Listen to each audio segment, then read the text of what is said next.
అందరికీ నమస్తే. నా పేరు శ్రీకాంత్. ఫస్ట్ టైం మీరు మన ఛానల్ చూస్తుంటే సబ్స్క్రైబ్ చేస్తారని మనస్ఫూర్తిగా కోరుకుంటున్నా.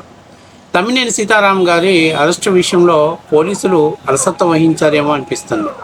న్యాయ సలహా పేరుతోటి పోలీసులు కాలయాపన చేయడంతో దీన్ని అదునుగా భావించి తమ్మినేని సీతారాం ఆయన కుటుంబం పక్కాగా ఎస్కేప్ అయిపోయారనేటువంటి ప్రస్తుతం ఒక నింద పెద్ద ఎత్తున సోషల్ మీడియాలో పెద్ద ఎత్తున నడుస్తుంది.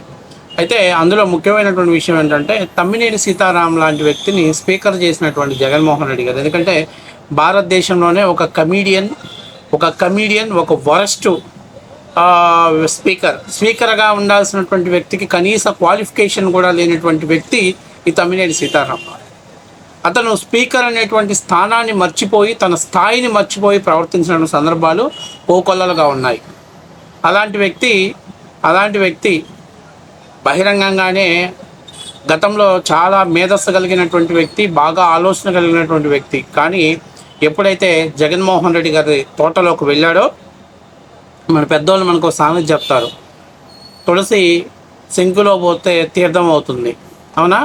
అదే గంజాయిలోకి వెళ్తే గబ్బు కొట్టుద్ది.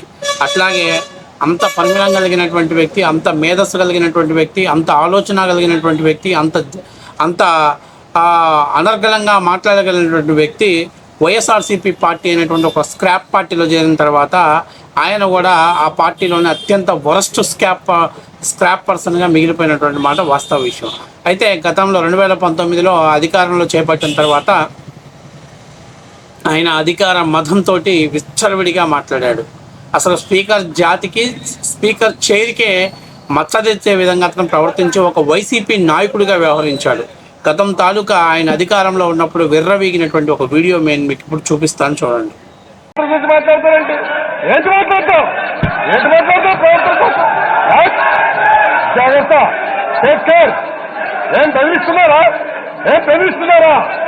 మీ ఈ ఉడత ఊపులకి పిల్లి శాపరార్థాలకి భయపడ్డాం. మీ ఉడత ఊపులకి పిల్లి శాపరార్థాలకి భయపడ్డాం. ఏమనుకుంటున్నారు మీరు? ఎల్ఓపీ అయితే ఏంటట? సోవాట్ జాగ్రత్తగా మాట్లాడండి సార్. మీరు జాగ్రత్తగా మాట్లాడాలి. మీరు ఏంటంటే మా వేలు పెట్టి వార్నింగ్ ఇస్తారంటే నీ వరుస ఊపులకి పిల్లి శాపరార్థాలకి భయపడం. ఏమనుకుంటున్నావు? నువ్వు పోడియం బెదిరిస్తావు. జాగ్రత్త. చూస్తారు కదా, ఒక స్పీకర్ స్థానంలో ఉన్నటువంటి వ్యక్తి సభ జరిగేటప్పుడు ఎవరైనా కానీ ప్రతిపక్షం వాళ్ళు తమకు మైక్ ఇమ్మని తమ మాట్లాడాలని చెప్పేసి గొడవ చేయడం సహజంగానే ఉంటుంది. కానీ స్పీకర్ అనేటువంటి వ్యక్తి అసలు వ్యక్తిగతమైనటువంటి విషయాలు, ఏదో ఒక ఛానల్లో పనిచేసేవాడు లేకపోతే ఒక రైల్వే కంపార్ట్మెంట్ మీద పనిచేసేటువంటి సాధారణమైనటువంటి వ్యక్తి, చదువుకున్నటువంటి వ్యక్తి, గ్యాంగ్ వర్క్ చేస్తారు కదా వాళ్ళ, లేకపోతే ఇంకా చెప్పుకోవాలంటే పొలాలలో పనిచేసేటప్పుడు కానీ తగాదాడుకుంటే ఆ రకంగా ప్రవర్తించడే కానీ ఒక చైర్కి ఆయన ఒక సభకు అధ్యక్షుడు ఎంత గౌరవంగా ఎంత హోందాగా వ్యవహరించాలో తెలియనటువంటి వ్యక్తిని అందులో సీట్లో కూర్చోబెట్టాడు జగన్మోహన్ రెడ్డి. ఆయన అయితే ఒకానొక టైంలో ఆయన వైఎస్ఆర్సీపీ పార్టీ యొక్క జెండాని కూడా అమలుపరిచినటువంటి సందర్భాలు ఉన్నాయి. అంటే నాకు అర్థం కాని విషయం ఏంటంటే ఆ చైర్కి విలువ దేవాలని కూర్చోబెట్టారా, చైరుకు మచ్చ దేవాలని కూర్చోబెట్టారా, లేకపోతే తమ చెప్పినట్టు వింటాడులే, డూడు బసవన్నలాగా మాట్లాడతాడులే అనేటువంటి వ్యక్తిని తీసుకొచ్చారో నాకు అర్థం కాలేదు. కానీ వైసీపీలో అప్పట్లో ఈ సీతారాం గారు అసెంబ్లీలో నిద్రపోవటం, దాని మీద కూడా ఒక సినిమాలో కూడా ఆయన మన నిద్రపోయిన సీన్ కూడా క్రియేట్ చేశారంటే మనం అర్థం చేసుకోవాలి ఎటువంటి కమీడియన్గా ఆయన విధులు నిర్వహించాడో మనందరూ కూడా తెలిసిన విషయం. ఇంకా చాలా ముఖ్యమైన విషయం ఏంటంటే వైఎస్ఆర్సీపీ పార్టీలోనే ఇంకా చాలా ముఖ్యమైన విషయం, ఆయన వైసీపీకి మాత్రమే అంటే ఆ పార్టీ ద్వారానే చైర్పర్సన్ అయ్యానటువంటి ఫీలింగ్లో ఉన్నాడు. అందుకే దానికి తగ్గట్టుగా మాట్లాడుతున్నాడు. చాలా ముఖ్యమైన విషయం ఏంటంటే అసలు ఆయన వైఎస్ఆర్సీపీ అంటే మామూలుగా పార్టీ నుంచి ఎవరు గెలిచినా ఆ స్పీకర్ చైర్లో కూర్చుంటే ఆయన ఒక న్యూట్రల్ పర్సన్గా వ్యవహరించడం, కేవలం సభా అధ్యక్షుడిగా వ్యవహరించడం ఆయన బాధ్యత. కానీ ఆ విషయాన్నే మర్చిపోయి నేను వైసీపీ జెండా మీద గెలిచా, వైసీపీ పార్టీ సింబల్ మీద గెలిచా, జగన్మోహన్ రెడ్డి గారు ఎలా చెప్తే ఆ పార్టీకి అనుకూలంగా నేను వ్యవహరిస్తాను. అనేక సందర్భాలు స్పీకర్గా ఆయన చేయాల్సినటువంటి హోందాగా వ్యవహరించాల్సినటువంటి కూడా విస్మరించిన సందర్భాలు ఉన్నాయి. ఇక బయట అయితే బహుశా భారతదేశ చరిత్రలో మొట్టమొదటిసారిగా రాజకీయ ఇంకా ఆ పదం నేను చెప్పదలుచుకోవట్లేదులే,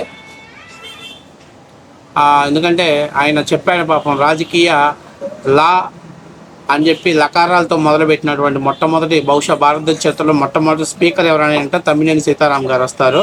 ఇక ఆయన అయితే అద్భుతమైనటువంటి పోయిటరీ చెప్పాడు.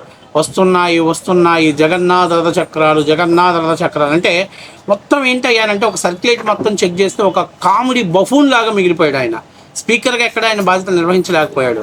స్పీకర్గా హోదాని, ఆ గౌరవపదమైనటువంటి ఆ డిగ్నిటీని ఆయన ఎక్కడ మెయింటైన్ చేయలేకపోయాడు. బహుశా జగన్మోహన్ రెడ్డి పార్టీలో కలవటం వల్ల ఏమో అయింది. సరే, ఇప్పుడు ఇక్కడ చాలా ముఖ్యమైన విషయం ఏంటంటే ఆయన అలా చేశాడు, అలా వ్యవహరించాడని కాదు, కానీ వాస్తవానికి ఈయన స్పీకర్ అయిన తర్వాత ఆయన సతీమణి గారు వీళ్ళు దాదాపుగా ఆ ఆముదాల వలసలో వాళ్ళ కాలేజీ పక్కన ఒక 8 సెంట్లు వృద్ధ దంపతుల స్థలాన్ని ఆక్యుపైడ్ చేశారు. అట్లాగే చింతమణక అనే గ్రామంలో 23 ఎకరాల ఆ భూమిని దొంగతనంగా వాళ్ళ కొడుకు మీద రిజిస్ట్రేషన్ చేయించుకున్నారు. అలాగే తమ అనుచరుడు చనిపోతే వాళ్ళకేదో కుటుంబ తగాదాలు ఉంటే పరిష్కరించమని వీళ్ళ దగ్గరకు వస్తే ఇద్దరిని అందులోంచి బయటికి పంపించేసి ఆ భూమిని కూడా ఇల్లే, వాళ్ళు ఆ ఇంటిని కూడా ఇల్లే కబ్జా చేసుకునేలాగా చాలా అవినీతి కబ్జా కోణాలు వీని మీద వినిపిస్తున్నాయి. అయితే ఇది పక్కా ఎవిడెన్స్ తోటి దొంగ డాక్యుమెంట్స్ని క్రియేట్ చేశారని తెలిసిన తర్వాత కూడా పోలీసులు వీళ్ళని అప్స్టాండింగ్ చేసే వరకు అవకాశాన్ని కల్పించారు. అంటే వీళ్ళని అరెస్ట్ చేసే ఛాన్సెస్ ఉన్నప్పటికీ కూడా వాళ్ళు పారిపోయే వరకు పోలీసులు ఎందుకు అలసత్వం వహించారు. ఫలితంగా ఇప్పుడు పారిపోయి ఎక్కడో అండర్ గ్రౌండ్లో ఉండి హైకోర్టులో ఒక పిటిషన్ దాఖలు చేశారు. ముందస్తు బెయిల్ కోసం పంపిస్తే ముందస్తు బెయిల్ని కూడా అక్కడ వాళ్ళు రిజెక్ట్ చేయడం జరిగింది. దీనికి ప్రధానమైన కారణం ఏంటంటే ఆల్రెడీ కోర్టు ఇది కేసు విచారణ జరుగుతుంది, విచారణలో మేము జోక్యం చేసుకోలేము, మీకు ఏమన్నా ఇబ్బందికరమైన పరిస్థితులు ఏర్పడితే మీరు అక్కడ మీ యొక్క ఏదైతే కింది కోర్టులో మీరు అక్కడ బెయిల్కు మంజూరు చేసుకోండి, అక్కడ మీకు బెయిల్ మంజూరు చేయకపోయినా లేకపోతే విచారణలో మీ మీద కక్షపూరితమైన ధోరణితో చేస్తున్నా మేము ఇన్వాల్వ్ అవుతామని చెప్పనిచ్చి కేసు ప్రొసీడ్ అంటే కేసు పూర్తి స్థాయి దర్యాప్తు అయిపోయి కోర్టులో ఉన్నప్పుడు మేము దాని మీద ఉన్న జోక్యం చేసుకుంటాం, ఈలోపు మేము జోక్యం చేసుకోలేము, మీరు విచారణకు హాజరు కావాల్సిందని చెప్పేసి హైకోర్టు పిటిషన్ కొట్టేసింది. ఇక్కడ చాలా ముఖ్యమైన విషయం ఏంటంటే పేర్ని నాని కావచ్చు, లేకపోతే వైసీపీలో చాలామంది నేర విభాగం కలిగిన వాళ్ళు మరి పోలీసులు ఎందుకు వీళ్ళతో అలసత్వం వహిస్తున్నారు, వీళ్ళు న్యాయస్థానానికి వెళ్ళి బెయిల్ తెచ్చుకునేదాకా వీళ్ళని ఎందుకు అరెస్ట్ చేయలేని పరిస్థితిలో ఉన్నారో, వీళ్ళు బెయిల్ తెచ్చుకున్న తర్వాత బయటకు వచ్చిన తర్వాత వీళ్ళు మాట్లాడే బిల్డప్ మాటలు అంతా ఇంత మాటలు మాట్లాడరు. ప్రభుత్వం మీద మా మీద కక్ష కట్టింది, మా మీద బురద కట్టింది, మమ్మల్ని అసలు మామూలుగా చూడట్లేదు, మా మీద జగన్మోహన్ రెడ్డి పక్కన ఉన్నామని చెప్పేసి జగన్మోహన్ రెడ్డి పక్కన ఉన్నారని తప్పుడు కేసులు పెట్టడం వేరు, అక్రమంగా ఆస్తులు సంపాదించి ఇది కళ్ళ ముందు కనపడుతూనే ఉంది.